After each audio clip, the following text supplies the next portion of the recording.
Welcome to my channel Clifton studio. Dear viewers, आज की ये video Allama Iqbal open university के बीएड के स्टूडेंट्स के लिए है। इस वीडियो में हम बीएड के स्टूडेंट्स को 8 से 13 रिसर्च प्रोजेक्ट कंप्लीटली सॉल्व करना सिखाएंगे। हम लोग ऑलरेडी भी एक वीडियो अपलोड कर चुके हैं जिसमें हमारा सब थीम हैंड आई कोऑर्डिनेशन था। तो इस वीडियो में जो हमारा सब थीम होगा वो डेली लिविंग स्किल्स है। ठीक है, लाजमी नहीं कि सारे स्टूडेंट्स का सब थीम एक ही हो। एक्चुअली हमने असल में आप लोगों को बेसिक आइडिया प्रोवाइड करना होता है कि किस तरह से आप लोग घर बैठे अपना रिसर्च प्रोजेक्ट जो सॉल्व कर सकते हैं। तो वीडियो कंप्लीट देखनी है आप लोगों ने, कहीं से भी स्किप नहीं करनी है। बिना टाइम वेस्ट किए हम चलते हैं अब अपनी वीडियो की जानिब।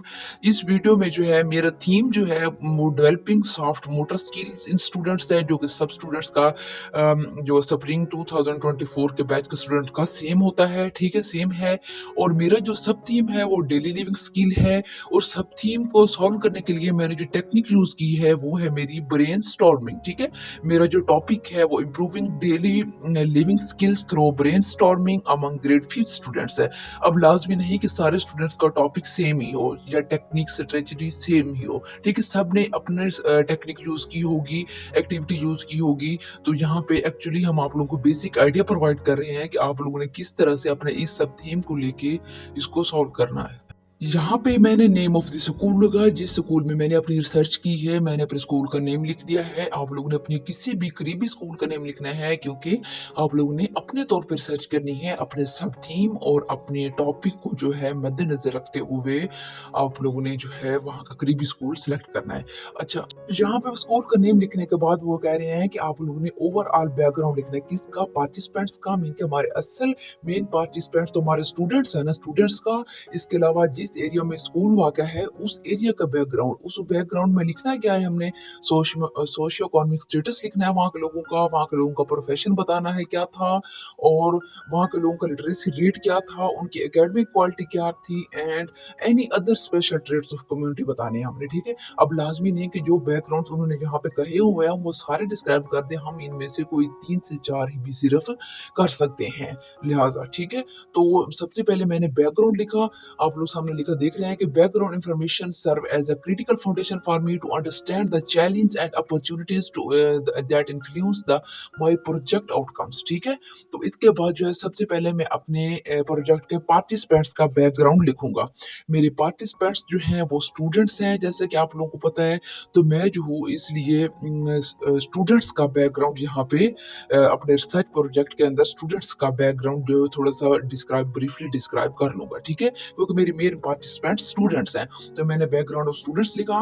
Before starting my project it was necessary for me to know the overall background of the students. The participant of the study were 5th grade student who were enrolled in the Government Primary School Gardawai district, and the participant of this study belong to rural area. I select 5th grade students which consist in total 36 in number. Most of the participants were quite active and intelligent. It was local research that called action research. ठीक है, तो student का background लिखना लाजमी था। Student का background आप लोगों ने भी लाजमी लिखना है अपने प्रोजेक्ट में। उसके बाद मैं बैकग्राउंड ऑफ द स्कूल लिखूंगा। ठीक है, बैकग्राउंड स्कूल का जो लिखना है हमने स्कूल के बारे में बताना है, ओवरऑल बताना होता है कि स्कूल का एनवायरनमेंट कैसा है, वहाँ का स्टाफ कैसा है। ठीक है, तो हम बताएंगे कि in general the structure of school was huge and lovely. The school had lovely playground and parking. Classes are better in condition. The environment of school was great, better for learning and secure for children. In the semi-urban setting where government primary school is located is rural area. I am researching into an area full of various families working hard for a children better future. ठीक है, तो जो मैंने जो है school का background यहाँ पे लिख दिया। उसके बाद हम वहाँ के लोगों का सोशियो इकोनॉमिक स्टेटस लिखेंगे। ठीक है, वहाँ के लोगों का सोशियो इकोनॉमिक स्टेटस क्या था, तो हम लिखेंगे कि मैंने लिखा है I adopted grade 5th in the government school of Gardwai village. The number of students of grade 5th is 36. Most of the people from this area are government employee, but some of them are shopkeeper or work in a private offices. Most of parents do not afford children education. due to their family expenses and their low income, but some parents support their children at higher level in well reputed universities. ठीक है, उसके बाद हम वहाँ के लोगों का profession लिखेंगे. School was arranged in restricted region. That is the reason various families have distinct occupation. Parents with government jobs and small businessmen are in a better condition to help and support their children educationally, mentally and profoundly. ठीक है, और वहाँ के लोगों का profession लिखने के बाद हम वहाँ का लिटरेसी रेट रखेंगे कि वहाँ का तालीम का म्यार कितना है. तो हम लिखते हैं I noted that literacy rate of the village was not so bad in 2004. Literacy rate of district is 65% for females was noticeably lower than the 70% for males. ठीक है, तो वहाँ के लोगों का हमने लिख दिया कि जो फीमेल का लिटरेसी रेट है वो 65% है, और जो मर्दों का वहाँ का तालीमी वो है म्यार है इस वक्त वो है 70% है. ठीक है, और वहाँ के लोगों का स्पेशल ट्रेड्स ऑफ कम्युनिटी हम लिख देते हैं कि वहाँ के लोगों की जो अच्छी आदतें होती हैं, उनमें खसूसियात होती हैं, स्पेशल ट्रेड्स ऑफ कम्युनिटी में हम वो चीज़ डिस्क्राइब करते हैं. उसके बाद आता है कमिटमेंट इन एजुकेशन, कि वो लोग तालीम में किस हद तक जो है दिलचस्पी ले रहे हैं, किस हद तक वो अपना जो वसाइल को तालीम में इस्तेमाल कर रहे हैं, तो वो हमने सारा लिखना होता है. The willingness of school community to invest in its youth education is a district trait. ठीक है, distinctive trait. Despite differences in income and occupation there is a shared commitment to providing educational opportunities. ठीक है, वो सारी चीज़ें जो है हमने यहाँ में कमिटमेंट टू एजुकेशन में प्रोवाइड कर दी. आप लोगों ने अपने एरिया के हिसाब से लिखना है. मैं ये नहीं कह रहा कि आप लोग यहाँ से सेम टू सेम कॉपी करें, बट एटलीस्ट आप लोगों को एक आइडिया हो जाता है कि हम लोगों ने जो है कैसे अपना रिसर्च प्रोजेक्ट अटेम्प्ट करना है. ठीक है, बहुत सारे लोगों के कमेंट्स आ रहे थे कि आप लोग जो है सारे सब थीम पे वीडियो बनाए, तो इंशाल्लाह आहिस्ता आहिस्ता हम सारे सब थीम पे वीडियो बना देंगे. ये हमारी सेकंड वीडियो है आज. अब आता है एकेडमिक क्वालिटी, वहाँ के लोगों का तालीमी म्यार क्या है. In a limited ability to focus few days the school was figured out how to have moments accomplishments and the foundation of under the rules of board is one of them. The norm of instruction in Pakistan is not sufficient of global guidelines. ठीक है, वहाँ का तालीम का म्यार यानी किस तरह की तालीम उस इलाके में बच्चों को प्रोवाइड की जाती है, क्या वो आज के ग्लोबल व्यू अगर देखा जाए तो उस म्यार पे पूरा उतरती है या नहीं उतरती है. अच्छा, अब तो हमने बैकग्राउंड सारा लिख दिया डिटेल से. अब यहाँ से हमारा असल रिसर्च प्रोजेक्ट स्टार्ट होता है. तो सबसे पहला क्वेश्चन है, why did you select this specific sub theme and topic related to your experience problem in your classroom institute. अब ये 10 नंबर का क्वेश्चन है, इसको आप लोगों ने थोड़ा डिटेल से जो है लिखना है. ठीक है, वो कहते हैं give the background and rational of the study. अब यहाँ पे अपने सब थीम और अपने टॉपिक को मद्देनजर रखते हुए आप लोगों ने वो प्रॉब्लम जो डिस्क्राइब करनी है, जहाँ पे डिटेल बतानी है, आइडेंटिफाई करने हैं अपने प्रॉब्लम्स जो आप लोगों ने अपनी क्लास में जो है फेस की हैं या अपने स्टाफ रूम में फेस की हैं, अपने इस सब थीम और टॉपिक को लेके या अपने इंस्टीट्यूट में फेस की हैं, वो तमाम रीजंस आप लोगों ने जहाँ पे लिख दी हैं. तो हम लिखते हैं कि reasons of selecting this specific sub theme and topic. I am a student of BEd from AIU. I have chosen the sub-theme daily living skills and topic of my research project as mentioned above, that improving daily living skills through brainstorming among grade 5 students because of following reason which I have mentioned below. ठीक है, अब मैं यहाँ पे अपनी वो सारी reasons बताऊंगा कि मैंने इसको क्यों सिलेक्ट किया. ठीक है, तो I choose the sub theme due to recognize need in my classroom at government primary school. Student in grade 5th exhibited challenge in expressing themselves in life skills impacting both academic performance and personal growth. This topic addresses a pertinent issue within an institution aiming to equip students with vital daily living skills essential for their future success and contribute to an overall improvement in the learning environment. It is then important that teachers be aware of the students' knowledge of different life living skills and of what they can do with it. ठीक है, तो मैंने वो सारा यहाँ पे बताया कि मेरे जो क्लास के स्टूडेंट्स थे उनको अपने लिविंग स्किल को एक्सप्रेस करने में थोड़ी मुश्किल पेश हो रही थी, तो लिहाजा मैंने उनकी इस प्रॉब्लम को देखते हुए इस सब थीम को चूज़ किया. और मैं चाहता था कि मैं देखूं डेली मेरे जो स्टूडेंट्स हैं वो लिविंग स्किल को किस कदर इम्प्रूव कर रहे हैं और उस पर किस कदर अमल कर रहे हैं. वो सारी चीज़ें हमने यहाँ पे बता देनी है. अब रैशनल ऑफ द स्टडी लिखना है हमने. This study seeks to improve academic and personal development by daily living skills. ठीक है, यहाँ पे भी हमने अपने सब थीम को डिस्क्राइब कर देना है कि मेरी जो रैशनल ऑफ स्टडी है वो क्यों है मैंने इस सब थीम को क्यों चूज़ किया है? मैं स्टूडेंट को हकीकत में डेली लिविंग स्किल्स क्यों सिखाना चाहता था? क्योंकि मैं उनको इंडिपेंडेंट करना चाहता था, ठीक है? जब वो खुद से अपने तमाम काम करने के काबिल हो जाएँ। अब बैकग्राउंड ऑफ द स्टडी लिखा कि मैंने इस सब थीम को जो लिया है, इससे पहले भी इस पे रिसर्च हो चुकी है, ठीक है? तो मैंने उस रिसर्च से जो पढ़ा इसको डेली लिविंग स्किल्स को, तो मैंने वहाँ से कौन-सी स्टडी थी, कौन-सा मटीरियल, कौन-सा नॉलेज पिक किया जिसको लेके मैंने जो है इस सब थीम को जो अपनी क्लास के अंदर इस सब थीम को जो है मैंने लागू किया, ठीक है? अब वो कह रहे हैं what was your discussion with your colleague, friend, senior teacher और सुपरवाइजर रिगार्डिंग द प्रॉब्लम। वो कह रहे हैं कि अपने सब थीम और टॉपिक को मद्देनजर रखते हुए जो भी प्रॉब्लम्स थी आपकी क्लास में, इंस्टीट्यूट में, उन प्रॉब्लम को लेके आपने अपने कलीग के साथ, अपने दोस्तों के साथ, अपने सीनियर टीचर के साथ या सुपरवाइजर के साथ क्या डिस्कशन की है, ठीक है? तो वो सारी डिस्कशंस हमने क्वेश्चन नंबर 2 में लिखनी होती हैं, लेकिन जो 5 मार्क्स का क्वेश्चन होता है तो इसको हमने थोड़ा-सा शॉर्टली डिस्क्राइब करना होता है ताकि मैनुअल पे पूरा भी आ जाए, ठीक है? तो my discussion about this problem with my colleague, friend and senior teacher during discussion with these people I found that children and teacher did not pay attention to what their daily living skills. Teacher also focused on student performance. That's why children could not improve their performance as much as they deserve. ठीक है?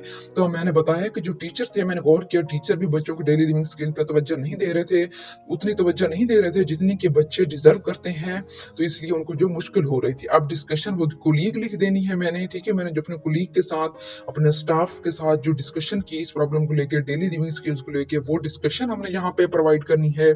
उसके बाद आता है discussion with supervisor, ठीक है? Supervisor के साथ हमारा जो डिस्कशन हुई, उसके बाद डिस्कशन विद फ्रेंड्स कि मेरी सुपरवाइजर, कोलीग और फ्रेंड्स को मैंने क्या suggestion the daily living skill को इंप्रूव करने के लिए और उन्होंने मुझे क्या सजेशन दी, वो सारी हम यहाँ पे डिस्क्राइब करेंगे। What did you found about the problem in the existing literature, books, article, website.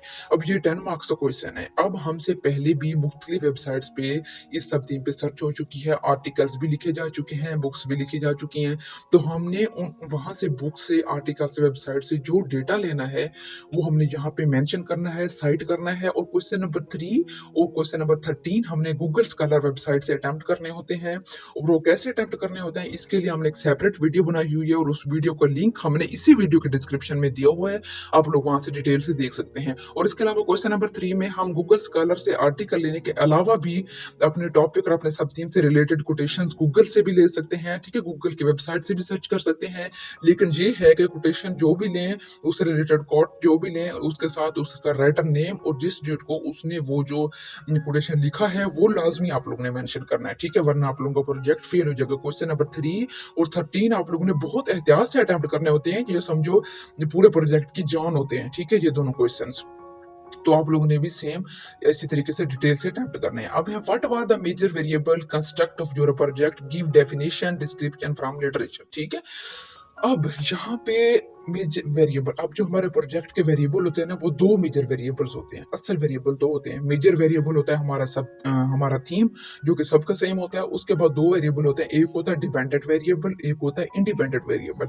Dependent variable हमारा सब थीम होता है, क्योंकि यूनिवर्सिटी की तरफ से हमें अलाउड किया जाता है ना वो सब थीम, उनमें से हमने एक चूज करना होता है, लाजमी उन्हीं में से चूज करना होता है, हमने खुद से कोई नहीं बनाना होता। तो इसलिए ये हमारा डिपेंडेंट वेरिएबल होता है। यहाँ पे मेरा dependent variable daily living skills है, तो उसको मैंने यहाँ पे थोड़ा सा डिफाइन कर दिया। उसके बाद मेरा इंडिपेंडेंट वेरिएबल है मेरी टेक्निक, ब्रेनस्टॉर्मिंग, क्योंकि ये मैंने अपनी मर्जी से सिलेक्ट किया, जो यूनिवर्सिटी की तरफ से मेरी जो है अलाउ नहीं की गई, ये मैंने खुद से सिलेक्ट की है, तो ये इसलिए इंडिपेंडेंट वेरिएबल है। तो यहाँ पे मैं जो है ब्रेनस्टॉर्मिंग को थोड़ा सा बता दूंगा कि when teaching daily living skill it is important to look at the areas of strength to areas of strength, ठीक है? तो यहाँ पे मैं सारा ब्रेनस्टॉर्मिंग को बता दूंगा कि मैंने अपने बच्चों की अंडरस्टैंडिंग के अकॉर्डिंग ही अपनी जो है वो टेक्निक सेलेक्ट की है। अब नंबर 5 पे आता है what did you want to achieve in this research project.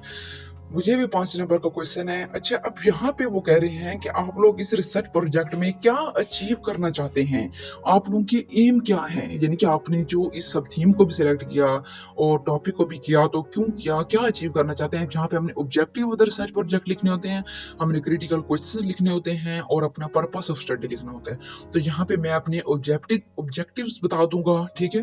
तो यहाँ पे कम से कम आप लोगों ने 4 से 5 ऑब्जेक्टिव लाजमी लिखने होते हैं, ठीक है? है, इसको अटेम्प्ट करते हुए। जैसे मेरा था to observe the developing living skill through brainstorming, to assess the role of social factors, ठीक है।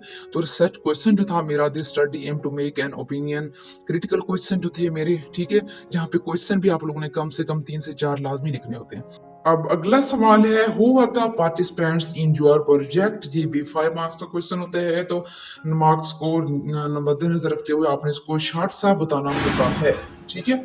तो हम यहाँ पे बताएंगे कि मेरे जो प्रोजेक्ट के पार्टिसिपेंट्स थे वो कौन थे। मेरे प्रोजेक्ट के जो मेन पार्टिसिपेंट थे वो मेरी क्लास के स्टूडेंट थे, ठीक है, उनको यहाँ पे मैंने लिखना है। और उसके अलावा जो मेरे नंबर 2 पे मेरे जो पार्टिसिपेंट थी वो स्टाफ था, यानी टीचिंग स्टाफ था। तो उन दोनों को जो है हमने जहाँ पे शॉर्टली सा डिस्क्राइब कर देना होता है कि मैंने जो है अपने स्टूडेंट्स में डेली लिविंग स्किल्स क्यों इम्प्रूव करना चाहिए, ठीक है। और मेरे जो कोलीग्स थे उनको जो है मैंने क्या गाइडलाइंस दी इस डेली लिविंग स्किल्स को मद्देनजर रखते हुए। और नंबर 7 पे आता है, how did you try to solve the problem, ठीक है।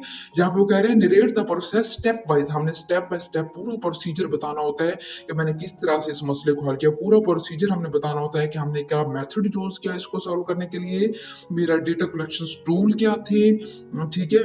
और उसके अलावा जो है मेरा कंक्लूजन क्या था, मैंने जो है अपना टॉपिक कौन सा यूज किया, टेक्निक स्ट्रेटजी कौन सी यूज की मैंने, वो सारा हमने यहाँ पे बताना होता है। सबसे पहले यहाँ पे मैंने अपना मेथड बताया है।